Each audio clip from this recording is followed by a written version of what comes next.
By the way, I picked Kyron Williams 75 plus receiving yards last week. I think he had 2, so feel free to make fun of Yep. me. All right, Jacob. So you gave him some sleeper picks. We'll give him some must-sit picks later, but let's move to the must-starts, the locks this week. And again, we just talked about Taysom Hill as one of your sleepers potentially, but there's a running back here who you like as a must-start. Yeah, so if I'm trusting Taysom Hill, that means I have to like Devin Neal this week, and I do because he's probably in for a sizable workload if Alvin Kamara can't play. As mentioned, Kamara dealing with the knee injury. You have Kendre Miller out for the season, I believe, with a torn ACL. So Neal is really the last man standing in that backfield. And the thing about Neal is during his college days at Kansas, he was a really good receiving back. I believe he had 77 catches over his 4 years in college. And we've seen that show up during his rookie season. He just had 5 catches for 43 yards against the Falcons. So I think even if the Saints don't get him a lot of yardage on the ground, I still think he has PPR upside and upside through the air to get receiving yards. So I just think the workload and volume alone make him a must start. And, the upside, there's enough there as a pass catcher for me to say, yeah, this guy could be an RB2 in PPR leagues and a flex in every other format, I would say. All right, Jacob, let's head up to the AFC East. And listen, the Bills have had lots of problems at wide receiver, not just this year, but in years past, right? You think they're trying to figure it out. Keon Coleman's ends up a healthy scratch, but you're pretty locked in on Khalil Shakir this week. So I'm interested to hear this. Why is he a must start? Yeah, so stats alone tell you that the Steelers aren't very good against receivers. They've given up the most receiving yards to the position this year at 2,029 yards. So that's going to bode well for Shakir, who's, Buffalo's top receiver, and he's fresh off an 8-catch, 110-yard outing against the Texans, which was encouraging enough given that the Texans are good against receivers. But I was really encouraged by the way Joe Brady got the ball to him, the way the Bills used him in that game. We saw a lot of motion from Shakir going into the backfield and kind of coming out of it. We saw some orbit motions. We saw him, motion out of the backfield on occasion to set up some easy dump offs for Josh Allen that allowed Shakir to get the ball in his hands and run after the catch. And then we saw that 4th and 27 pass where Josh Palmer lateraled it to Shakir, and Shakir showed off his speed. So I just thought the creative ways that Joe Brady was able to get the ball into Shakir's hands just should bode well for him moving forward. He's clearly the team's top pass catching weapon. And I think the Bills are going to put an emphasis on saying, hey, this guy's got to get 10 touches per game. And maybe not all of them will be catches. They might be some of those like dump offs in the backfield or laterals. But no matter what, I think Shakir is one of their biggest weapons moving forward. And he's got a great matchup. Jacob, I want to hit you with this real quick. Any concerns with Josh Allen's left shoulder? I mean, anytime you hear a guy say my shoulder went numb, I mean, looks like he's going to play. No real concerns there, but what's your takeaway on his fantasy prospects this weekend, you think? Yeah, the one thing I'd be watching, obviously, if he plays, you're not sitting him. He's Josh Allen. He's still going to have a shot at, one of those 6 touchdown games if all goes well. But it wouldn't surprise me if he runs a little bit less in this matchup if his shoulder isn't 100%, or if the Bills are just saying to themselves, hey, look, we want to win the game, but Josh, try to protect yourself. We'll run the ball a little bit more. So I'll be interested to see if his rushing workload takes a step back just as they try to protect him. But I don't have any major concerns about his fantasy outlook moving forward. All right, Jacob. And last on this list, hold on. Let me read your mind here. Tight end facing the Bengals defense. Bengals have been historically bad all season against tight ends. That makes Mark Andrews lock this week to start.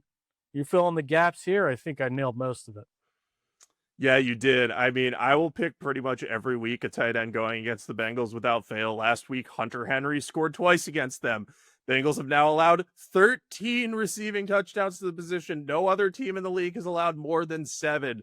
I'm kind of hoping we get to a situation where the Bengals have twice as many receiving touchdowns allowed to tight ends at this late stage of the season because frankly, that would be insane. But either way, Mark Andrews, I know he's not having a great season. He's averaging 3 catches for just about 26 yards per game. But this is the type of matchup where you just look at it, you say, Mark Andrews is a great player. Lamar Jackson loves to get him the ball when he can.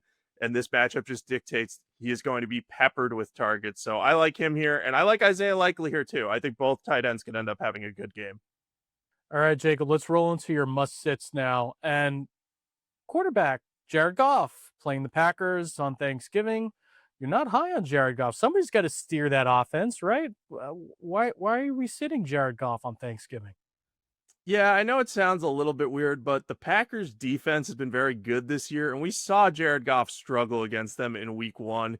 He threw a lot of checkdowns in that game. It felt like Jahmyr Gibbs caught like I think 10 passes in that game. They're all like right at the line of scrimmage. So Goff wasn't able to move the ball downfield. He averaged, I believe, a season low about 5.8 yards per attempt. And if he's limited to that sort of similar production where he's getting 225 passing yards and a garbage time touchdown, it's not going to be enough to make him a starter worthy player in fantasy this week. And, the Packers, when you look at the stats too, it backs up what you see with the eye test. They have a very good defense, very stingy against the pass. They've only allowed 13 passing touchdowns to quarterbacks this season.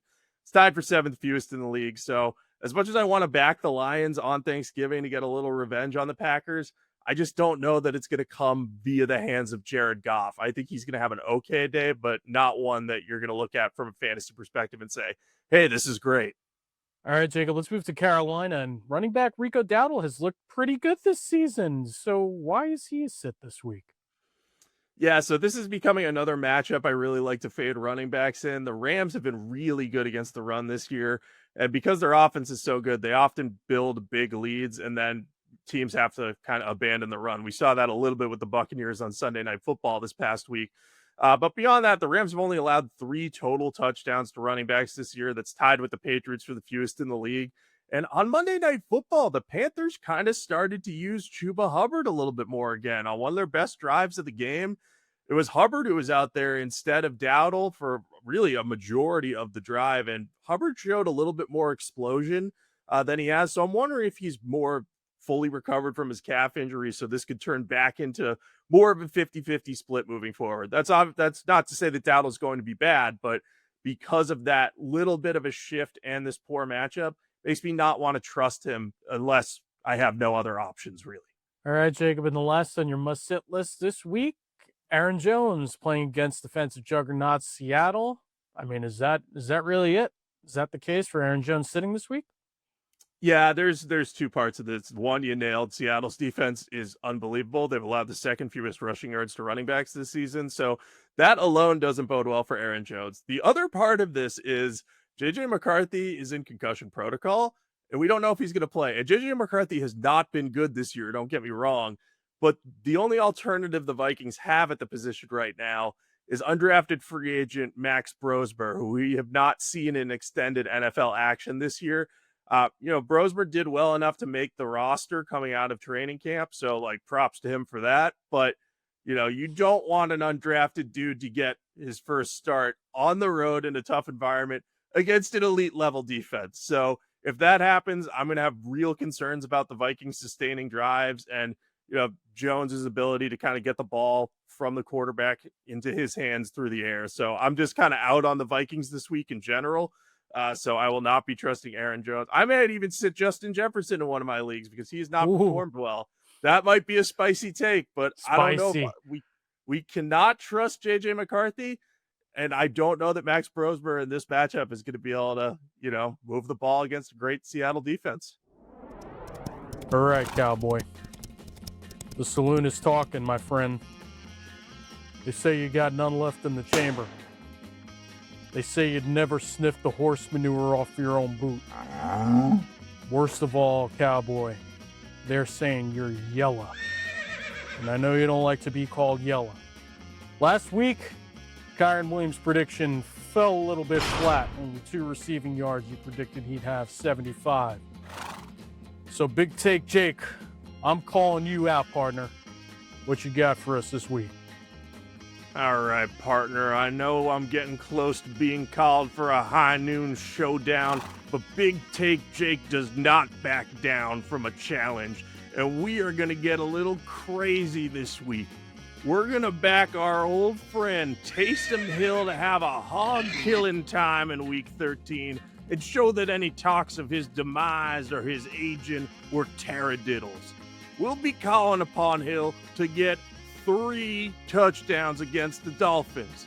1 on the ground, 1 as a receiver, and 1 through the air as a passer. That'll be a turkey of sorts for the versatile farmhand as he and the rest of the NFL celebrate Thanksgiving.